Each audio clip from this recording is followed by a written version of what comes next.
Salam les copains, alors comme j'avais dit, je fais une petite vidéo pour parler un peu de la L1 de psychologie car j'ai repris mes études en septembre 2025 à mes big 24 ans.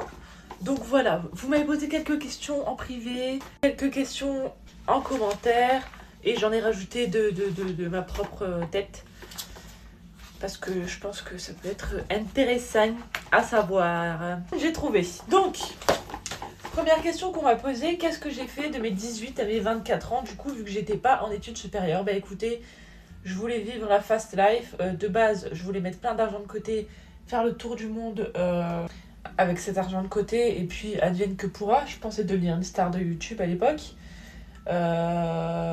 J'ai travaillé au McDo.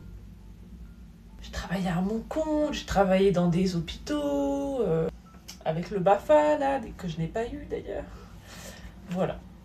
Des jobs alimentaires. Et j'écrivais mes livres et je faisais des salons pour présenter mes livres. J'en fais toujours d'ailleurs, mais voilà ce que je faisais à cette époque. Et j'y vais globalement... Enfin, j'ai vécu un long moment en coloc et c'est que la dernière année avant de reprendre mes études que j'ai vécu seule. Voilà. Pourquoi j'ai repris mes études? Écoutez, je voulais pas faire des jobs alimentaires toute ma vie. Parce que c'est très compliqué d'évoluer dans des jobs. Déjà que la plupart des jobs sur cette planète Terre n'ont aucun sens, n'ont aucun intérêt vital, hein, d'accord? Et en plus de ça, c'est dur d'évoluer.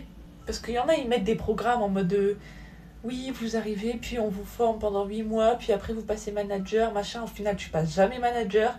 Bref, je voulais pas faire des jobs alimentaires et galérer toute ma vie dans des jobs que j'aime pas, qui n'ont pas de sens pour moi. En plus de ça, je me sentais grave seule, je me sentais grave hors du système en fait. J'avais des collègues, ils avaient 2 fois mon âge, ils étaient mariés, ils habitaient avec leur compagne, machin. Et moi, je me sentais... Enfin voilà, j'avais l'impression d'avoir raté une étape dans ma vie. J'arrivais pas du tout à rencontrer des gens. Mon projet d'auto-entreprise, j'en ai déjà parlé, de bal littéraire, lol, avait échoué lamentablement.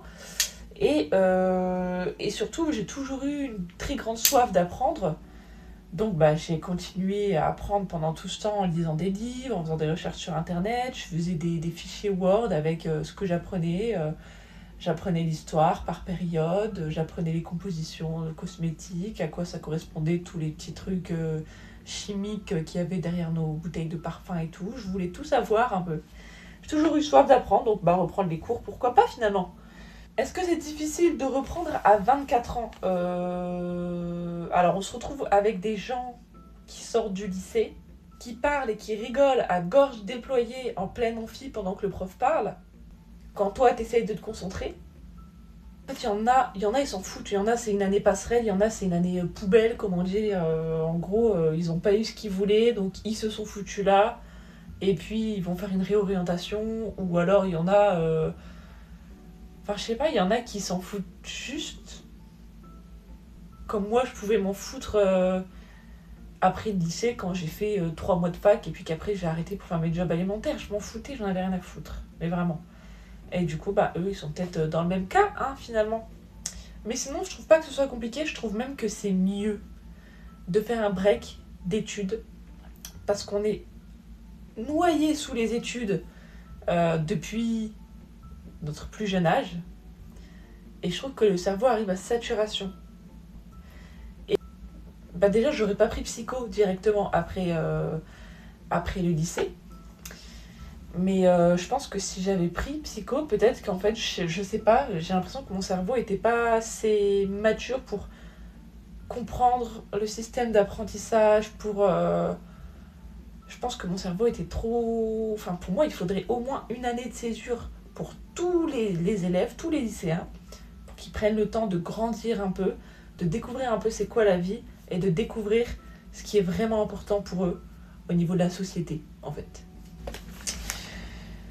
Ah, je parle bien. Alors sinon, ce qui a été dur aussi, c'est que pour des raisons financières, je suis passée d'un salaire à 1 800 €, vu que je travaillais en CDI, à une bourse de 500 €. Donc vous vous doutez bien que le logement que j'avais niet, c'était terminé, j'ai dû le rendre et retourner chez ma mère. à 24 ans. Au niveau des matières, je vais vous lister les matières. Au premier semestre, neuropsychologie, psychologie générale, histoire de la psychologie générale, psychologie sociale, psychopathologie, anglais, méthode de recueil de données, psychobiologie et statistique. C'est peut-être pas le même intitulé ou peut-être pas le même ordre en fonction du semestre 1, semestre 2, je sais pas, dans toutes les facs. Mais moi, c'est ce que j'avais au semestre 1. Ce qui fait que mon emploi du temps ressemblait un peu à ça. Je vais vous mettre plusieurs semaines. Moi, ce que j'ai fait d'ailleurs, c'est que j'ai fait par matière. Vous voyez un peu là par matière. Chaque couleur, c'est une matière. Psychologie générale, j'avais du coup 1, 2, 3, 4, 5, j'avais 10 heures. Et je coloriais à chaque fois que je faisais une heure. Psychologie sociale, pareil, j'avais 10 heures, je coloriais à chaque fois que je faisais une heure de cours. Comme ça, je voyais combien de temps il me restait, tout ça. Et donc visuellement, voilà ce que ça donne, le nombre d'heures. Ça, c'est ça, c'est psychopathologie. Ça, c'est neuropsychologie. En dessous, c'est la psychologie générale, en CM et en TD. Visuellement, ça vous aide à comprendre le volume d'heures. En vert, là, c'est la psychobiologie. Un recueil de données. C'est ça. Et en dessous, c'est anglais. En jaune, on voit pas trop bien. Et alors là, statistiques. Statistiques en CM et statistiques en TD. Voilà. Ça, c'est pour le semestre 1. Ça c'est mon némésis. Mais bon, ça reste facile. Voilà pour le premier semestre. Il faut que je retrouve ma page maintenant. Voilà.